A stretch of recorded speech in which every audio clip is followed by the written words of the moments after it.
Il y a des thèmes qui, juste en les écoutant, peuvent changer la face de ton monde. Celui d'aujourd'hui en est un. Cette semaine, on continue d'identifier les programmes qui tournent dans ta tête pour que tu puisses mieux te comprendre, mieux communiquer avec les autres, mais surtout, proposer d'autres options à ton cerveau pour qu'il change en profondeur. Bienvenue à toi, tu es sur le podcast Dépasse-toi. Je suis Sylvain Viens et je partage avec toi tous les sujets qui m'ont permis et qui te permettront d'atteindre une vie riche, épanouie et pleine de sens. Si tu veux profiter de chaque épisode dès qu'il sort le mardi, je te conseille de t'abonner via ton lecteur de podcast. Et surtout, tu peux le partager aux personnes à qui tu tiens et qui pourraient aussi en bénéficier. Et pour aller encore plus loin avec moi, tu peux te rendre sur mon site sylvainviens.com et t'inscrire à la newsletter. La semaine dernière, je te parlais de ce sur quoi tu te focalisais. Le passé, le futur, les gens, les objets, l'énergie en termes d'introversion ou d'extraversion. Dans les 10 minutes qui suivent, je vais faire le zoom sur la manière dont tu évalues ton environnement. Pour ce faire, je vais te présenter plusieurs programmes qui tournent dans ta tête. Avant de commencer, je voulais encore te préciser qu'il n'y a pas de bon ou de mauvais programme, mais certaines combinaisons peuvent te permettre de t'épanouir et rendre ta vie plus simple et beaucoup plus agréable. Dans cet épisode, on va encore beaucoup parler de voyage, car je tiens absolument à illustrer tous les concepts dont je te parle, pour que tu comprennes vraiment très bien les choses et que tu puisses les appliquer dans ta vie de tous les jours. Le contexte. Imagine que tu viens d'atterrir dans un beau pays tropical, et après avoir laissé tes affaires à l'hôtel, tu pars pour la plus belle plage de l'île.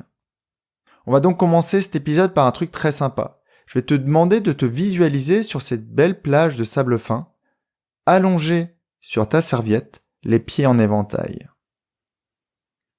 Tu es peut-être en train de te voir à travers tes yeux. Et dans ce cas, l'image qui s'affiche, juste là maintenant, c'est l'océan qui est devant toi, ou peut-être la vue de ton parasol. Mais tu pourrais t'y voir différemment. Tu pourrais voir quelqu'un avec ton visage et ta morphologie allongé sur cette serviette. Un peu comme si tu étais un petit drone au-dessus de lui. Qu'est-ce que ça change ? Énormément de choses. D'un côté, tu es en associé, tu vois à travers tes yeux, et peut-être même que tu sens la chaleur sur ta peau. Il est possible aussi que tu ressentes une émotion très positive, comme si tu étais vraiment sur cette plage. De l'autre, quand tu te vois sur cette serviette en mode drone, le ressenti est beaucoup moins fort, car tu es dissocié.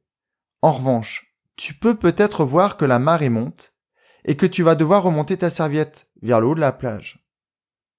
Quand dans mes épisodes, je te propose de prendre de la hauteur, pour par exemple te sortir des sujets qui sont pas très simples, c'est de voir la situation d'en haut, sans être embourbé dans un ressenti négatif. Et donc c'est de passer en mode drone. Ce qui va permettre à ton cerveau de lui offrir un autre angle de vue et de comprendre les choses différemment. Prenons un autre exemple, un autre programme.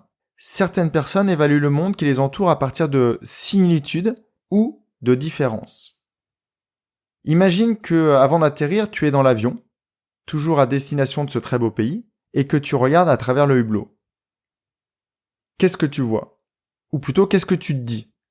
Tiens, regarde, les maisons sont comme chez moi. Le sable a la même couleur.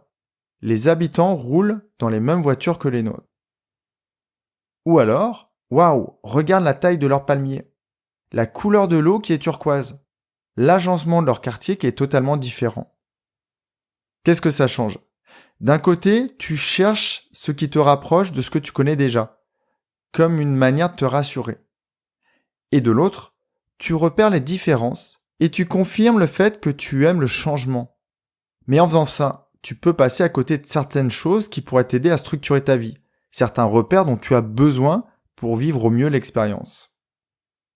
Comme très souvent, l'idéal serait un mix des deux, ou la capacité à changer d'un programme, de passer d'un programme à l'autre. Avoir des repères, mais proposer à ton cerveau les différences, qui pourraient lui permettre d'élargir sa perception, et donc qui pourraient donner à ton cerveau l'envie d'ouvrir de nouvelles portes, pour reprendre l'image de l'épisode 50 sur la zone de confort. Attaquons un troisième programme. Imagine maintenant que l'on revienne au moment du choix du pays. T'étais devant un catalogue et tu hésitais entre plusieurs endroits. Tu aurais pu décider sur ta propre vision et te limiter à ça. Par exemple, en imaginant ce que tu pouvais y trouver. Tu aurais pu aussi te décider en demandant aux autres. Et dans ce cas, tu laisses le choix de ta destination aux personnes qui t'entourent. Or, eux ne vivent pas dans ta réalité.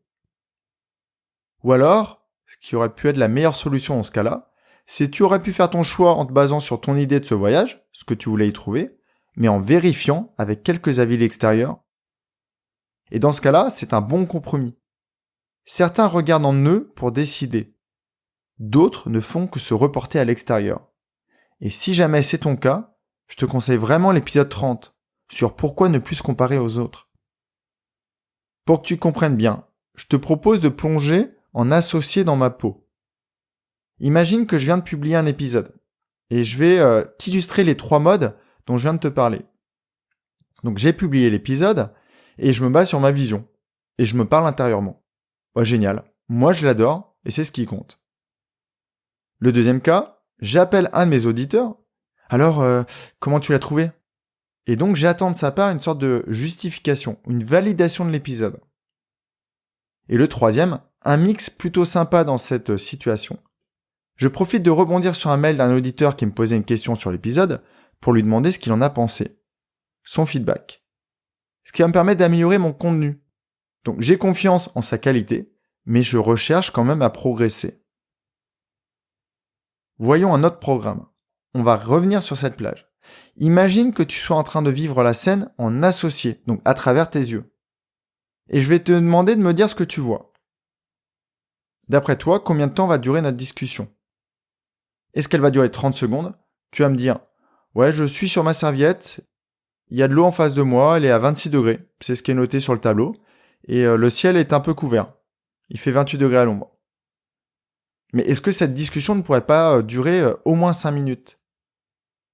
Je suis sur ma serviette, qui est blanche et noire, on y voit un petit zèbre. J'ai mis mon maillot rouge, que j'ai acheté l'année dernière. J'ai ma paire de lunettes de natation à droite, et le livre que je suis en train de lire à gauche. Le ciel est magnifique, bleu, mais il y a aussi quelques nuages très légers. Mais je suis certain qu'ils vont disparaître avec la chaleur. Et tu pourrais continuer comme ça pendant de très longues minutes.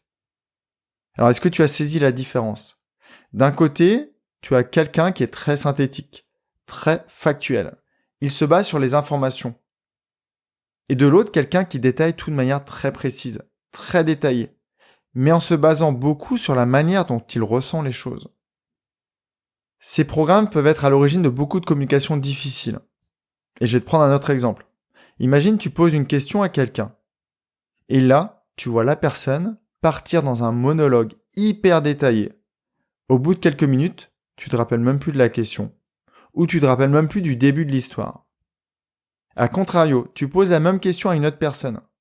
Et là, la personne te donne tellement peu de détails que tu es obligé de la reposer à quelqu'un d'autre. Je vais encore prendre un autre programme pour que tu comprennes vraiment les différentes manières d'évaluer le monde. Et je vais te parler des valeurs. C'est vraiment un thème fondamental dont j'ai parlé, beaucoup parlé, et je vais encore t'en reparler. Certains d'entre nous cherchent à éviter ce qui leur convient pas, mais d'autres, et j'espère que tu en fais partie dans la majorité des situations, cherchent avant tout à aller vers ce qui leur plaît, vers leurs valeurs. Alors reviens dans ce pays où tu viens d'atterrir. Tu as décidé de trouver un site pour randonner. Au petit déjeuner, dans la salle de réception, tu croises un serveur qui a l'air sympathique et tu lui poses une question. Bonjour, j'ai décidé de marcher aujourd'hui. Pouvez-vous m'indiquer un site où je n'aurai pas trop chaud, où je ne risque pas de tomber sur des gens peu recommandables et où je ne verrai pas beaucoup de touristes? A contrario, tu aurais pu lui poser la question suivante. Bonjour, j'ai décidé de randonner. Pouvez-vous m'indiquer un site où je pourrais me baigner, où je pourrais voir de la végétation luxuriante et peut-être rencontrer des animaux, et où je pourrais me restaurer localement? Alors encore une fois, il n'existe pas un bon et un mauvais programme. Dans certains cas, éviter ce qui ne te plaît pas peut être très utile. Mais quelqu'un de bloqué dans ce mode va passer sa vie à éviter ce qui ne lui plaît pas, sans chercher à identifier ce qui lui plaît et orienter son énergie pour atteindre ça. C'est déjà la fin. Dans cet épisode, je t'ai présenté 4 programmes différents. À travers le hublot, on a parlé de ressemblance versus différence. Cherches-tu des repères ou au contraire des détails qui te montrent que ta vie est en train de changer? Sur la plage, on a parlé de dissocier versus associer. Vis-tu la situation en mode drone, ce qui te permet de prendre de la hauteur?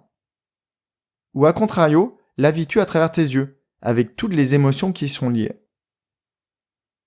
Concernant le choix du pays, on a parlé de référence interne versus référence externe. Te bases-tu sur ton avis ou sur celui des autres? Lors de la description de la scène plage, on a parlé de global et factuel versus détail et intuitif. Et enfin, avec ce serveur, pour le choix de la randonnée, on a parlé d'aller vers ou d'éviter certaines choses. Au bout de 2 épisodes, je pense que tu as bien compris que selon ton programme, ta vie est totalement différente. Et j'insiste vraiment, pas de bon ou de mauvais programme, mais juste des programmes plus ou moins adaptés aux situations. La semaine dernière, on analysait ce sur quoi tu te focalisais. Cette semaine, comment tu évalues ta réalité? Et la semaine prochaine, on va rester sur le même sujet. Et on va regarder tous les deux la manière dont tu agis. Ne loupe pas cet épisode, car il va t'aider à comprendre une multitude d'éléments qui pourraient bien changer la face de ton monde. Dans la newsletter de jeudi, je vais te proposer une vidéo pour rebalayer tous les programmes qu'on a déjà vus sur ces 2 semaines. En attendant donc cette lettre de jeudi, ou le dernier épisode sur ce sujet, je te propose vraiment de me laisser un feedback sur Apple Podcast. Ça va me permettre de m'améliorer, et surtout tu peux me préciser un thème que je pourrais traiter dans la saison 2 à partir de septembre. En attendant, je te souhaite une très très belle journée, prends vraiment bien soin de toi, et à très vite. Bye bye. Si cet épisode t'a appris quelque chose, n'hésite pas à en parler autour de toi. Dis-toi qu'à chaque fois que tu m'aides à le diffuser, tu fais tous les jours un peu plus pour aider tes proches et influencer positivement les gens qui nous entourent. Je te remercie très sincèrement pour ton écoute et je te souhaite vraiment le plus beau pour la suite.